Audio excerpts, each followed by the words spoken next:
La UICN y el origen del catastrofismo climático. Bueno, un tema interesante porque en otros vídeos hemos hablado de que no la defensa de la naturaleza, no digamos la defensa del medio ambiente frente a la contaminación, etcétera, sino el catastrofismo climático en sí mismo tiene un origen claramente corporativo e incluso de sectores apoyado por sectores neonazis, ¿no?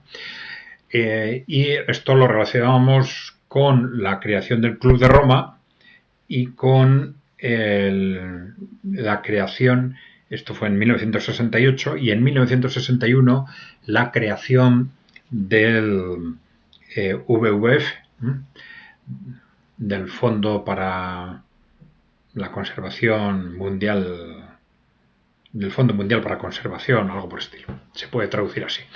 Bien, pero esta otra organización que de la piel comenta qué papel cumplió la UICN, en inglés IUCN, ¿no?, en la creación del Club de Roma, pues también tuvo un papel importante y además simbólicamente interesante.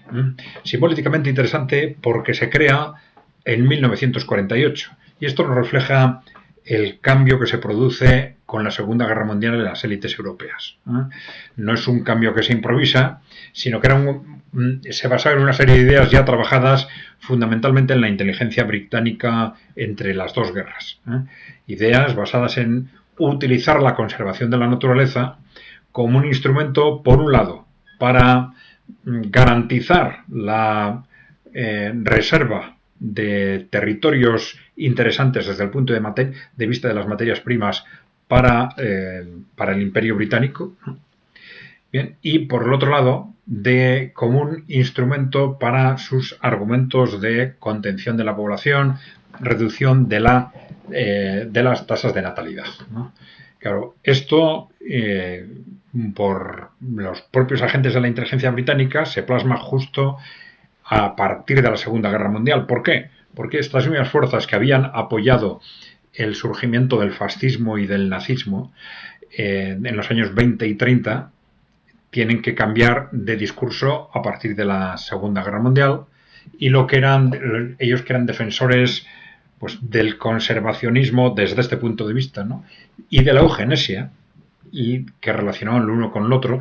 Ya sabéis que la eugenesia es esa doctrina que se extendió primero en el Reino Unido, en Estados Unidos y luego en la Alemania nazi, ¿no?, destinada a conseguir que, digamos, los mejores se reproduzcan más y los peores se reproduzcan menos, ¿no?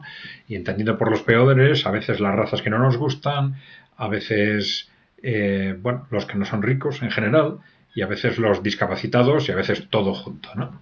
Bien, bueno, pues es interesante que justo en el año, al terminar la Segunda Guerra Mundial, ellos mismos nos dicen que ya no se pueden utilizar para la contención de la población los mismos discursos que se utilizaban antes, como consecuencia de la derrota del nazismo, ¿no?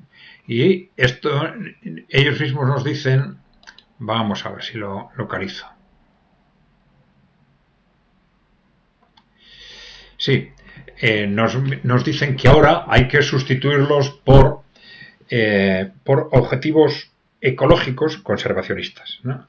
Entonces, ahí tenemos una figura clave que relaciona la inteligencia británica, la eugenesia y los movimientos ecologistas a partir de la Segunda Guerra Mundial, que es Julian Huxley, descendiente de los Huxley primeros impulsores del darwinismo social.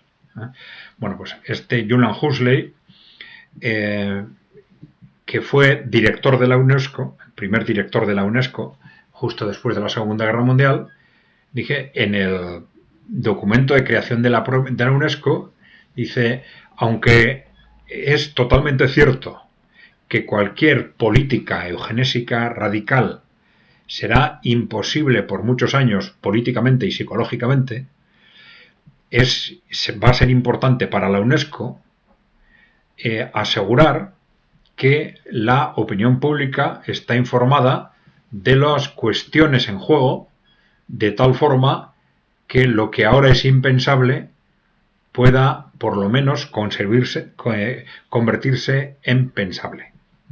Bueno, nos lo dice. Y claro, no solo lo dice, sino que en su papel como primer director de la UNESCO, pues desarrolló inmediatamente estas teorías.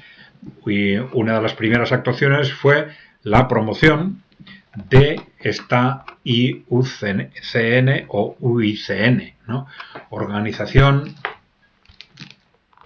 o Unión Internacional para la Conservación de la Naturaleza en 1948. Es decir, ellos nos reconocen que, bueno, todos los grupos corporativos, oligárquicos, familias reales, nobles, que hasta ese momento habían apoyado el nazismo, el fascismo, la eugenesia, ahora se lanzan a apoyar